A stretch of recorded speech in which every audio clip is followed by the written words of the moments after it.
So, welcome. Great to have you here today, joining me in the studio. Could you start with one of you perhaps introducing Armstrong Watson, what it does, your roles? Yep. Just introduce our listeners. Yeah, sure. So my name is Steve Preston. I'm an audit partner at Armstrong Watson. Armstrong Watson is a accountancy firm. We offer a wide range of services from compliance stuff such as audit, accountancy, tax. We also look at forensics, corporate finance. We have a financial planning arm as well. We primarily operate across the north of England and do venture in Scotland as well. We've got a couple of offices up there. Super. And your role is? Yes, I'm an audit manager. I work in the Manchester office, work very closely with Steve. This is obviously about the Technology and Professional Services Accelerator project, and you've had a project within the overall project. What have been your main challenges and what led you to taking part in the TIPS programme? The key challenges we have faced is ultimately around mindset. And that probably comes at two levels. So you've got kind of board level. So do we take the leap and implement a new piece of technology? Is it the right time? What's the costs? What investment do we need? So it's that kind of mindset change that we need to think about. And ultimately, the next stage is around once we've made that decision to take the leap, if you like, it's what's the mindset for team and how do we implement the technology across the team and how do we get them to follow what the direction that we picked. You're nodding a lot, Luke. You're ready.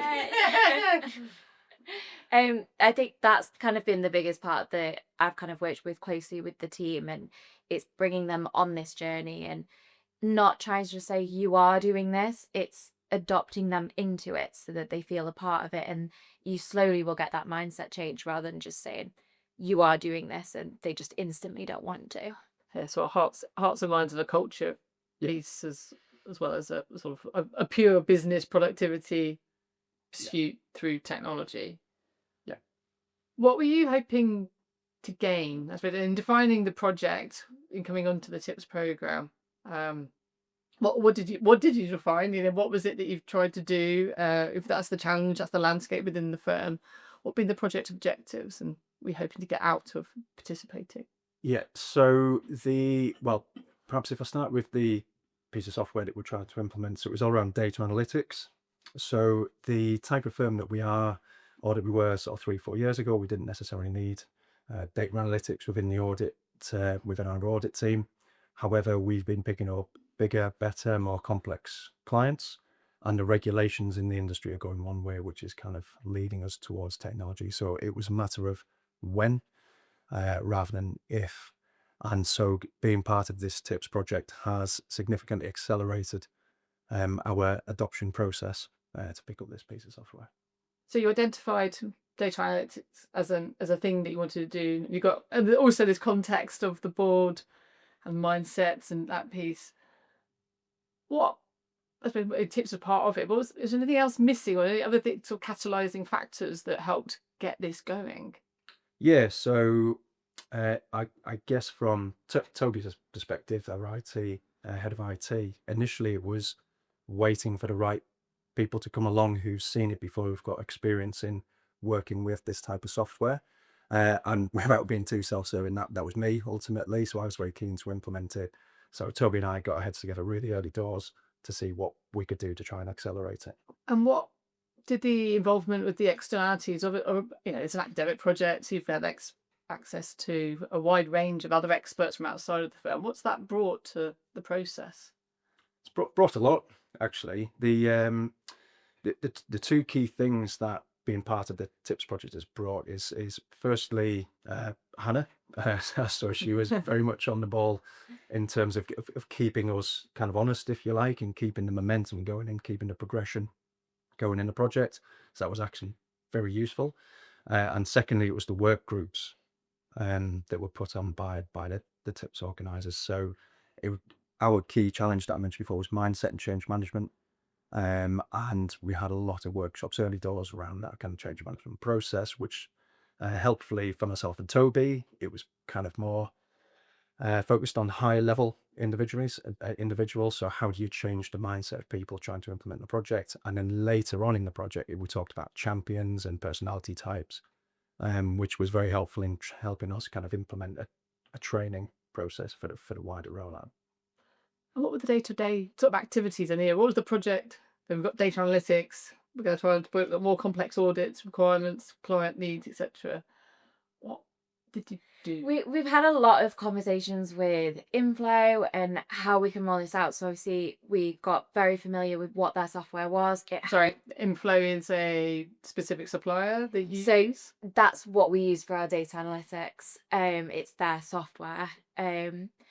We've had a lot of conversations with them. They've done a lot of demos, but it helps that Steve and I have kind of come from this background that we've seen data analytics before, not with Inflow specifically, but we know how that works.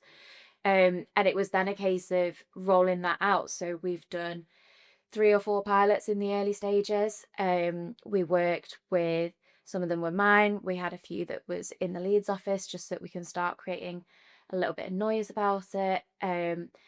We then kind of regrouped off the back of those. We needed more. And that's when we made the decision to bring in the Manchester office as a whole. And anything that had a December year end, we were looking to use those in the pilots. So it then became a big training exercise. But it really worked that it was concentrated with our team. We all kind of went on this big journey together.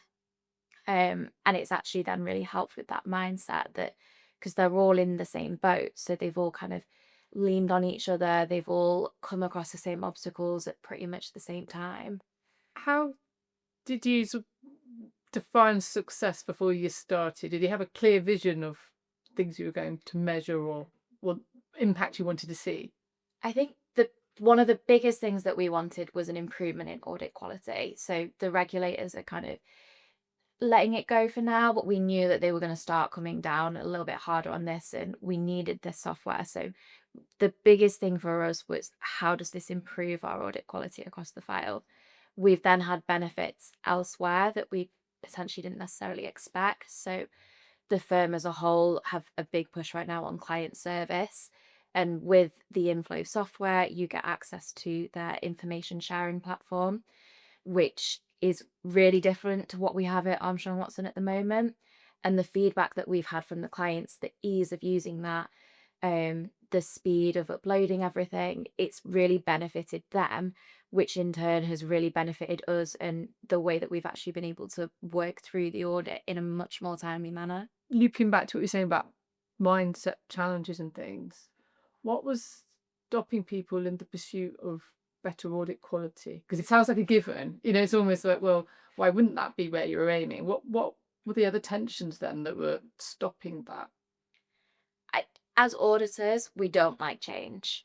And the team are lower down, so they don't necessarily see these regulator reports, the reviews that we get, and the comments. We obviously share it with them so that they can take that onto future files. But depending where they want to go in their career, they just might not have that same level of interest and desire to want to constantly improve the file. So it then came back to, how do we adopt them on this so that they want to do this with us, rather than just, you have to do it because Mr. Regulator has told us to. Was it the same at board level or the partnership? Well, to be clear, our audit quality is already really good. So, yeah, I wasn't pushing to it. But it's as I mentioned before, the type of clients that we're now winning, they're larger and more complex, and so you start to enter the realm of, we can audit this a lot better if we have a piece of technology alongside of it. So it's not necessarily that there wasn't a drive to improve audit quality. There's always a drive to improve audit quality. We've got teams sort of set up to do that. It was more just picking the right moment for the journey that we're on. For the rollout. That makes sense. Yeah.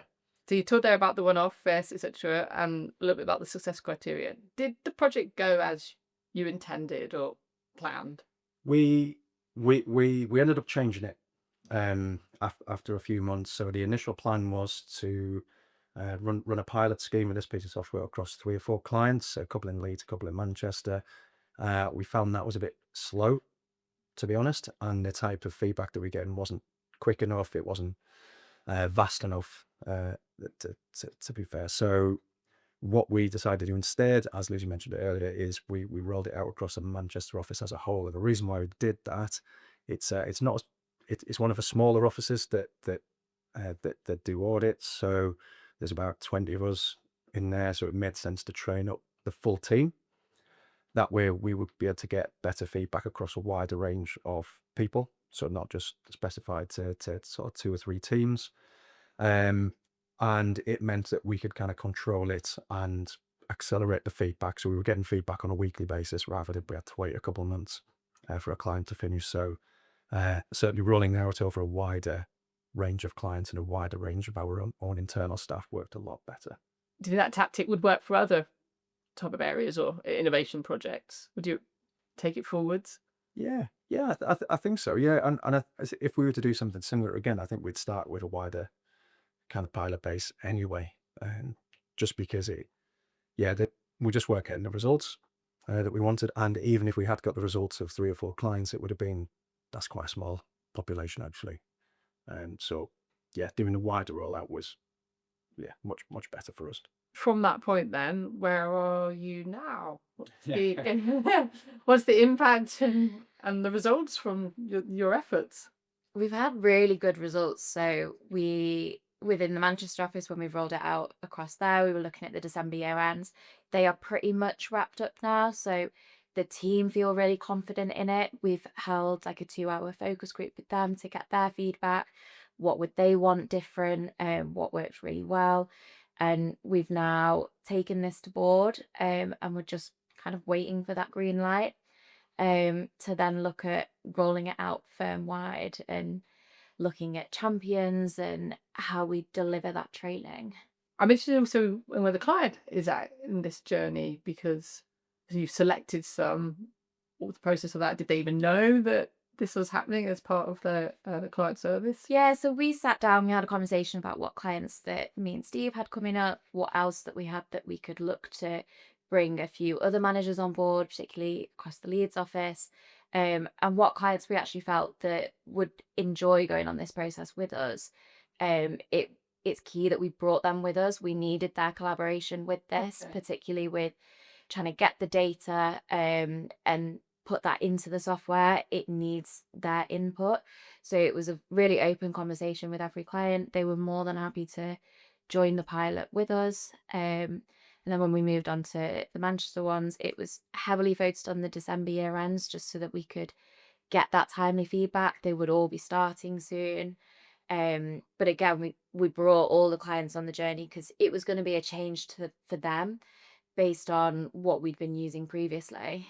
Was that quite scary to do? I mean, like, your client relationship is your ultimate prize, isn't it? And that's the nub of most professional services firms. It's quite a brave thing to do.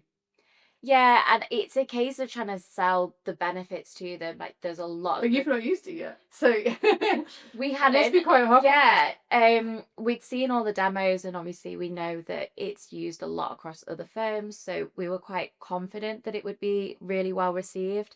But the kind of good sell to the client is that actually we can release some of this to them, so they can then go and have a play about with their data. They can actually see what is working, what's not. And for the type of clients we do, specifically like owner managed businesses, they want to know this, like that. You're going to want to know if someone is bypassing the system somehow. So being able to bring them on board and actually say, look, we can release this to you, you can have a look. They're kind of very then interested in what the software can bring. So it's almost joint piloting in a way then at Yeah, the same time. yeah, very much so. And has the feedback been good from clients as a result? Feedback's been really, really good. The information sharing platform in particular, clients are absolutely loving the ease of that. It's literally like a one click, and you've got graphs, you've got images that show exactly where it's up to. But just in general, how it's improved the audit experience as well.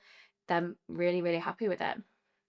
And the relationship with the supplier, I'm conscious in the project we have accountancy firms and legal firms, and one of the things that's quite different in this conversation is it sounds a little bit more off the shelf, like ready to deploy. Is that fair? Like, Yeah. yeah, because in the legal services conversations, it's far from that, and it's all very just a bit more bespoke, and there's lots of training, um, and that's a very different message, I suppose, to if you're a smaller practice, that you can engage with a supplier perhaps and just buy it. It's not as risky, maybe.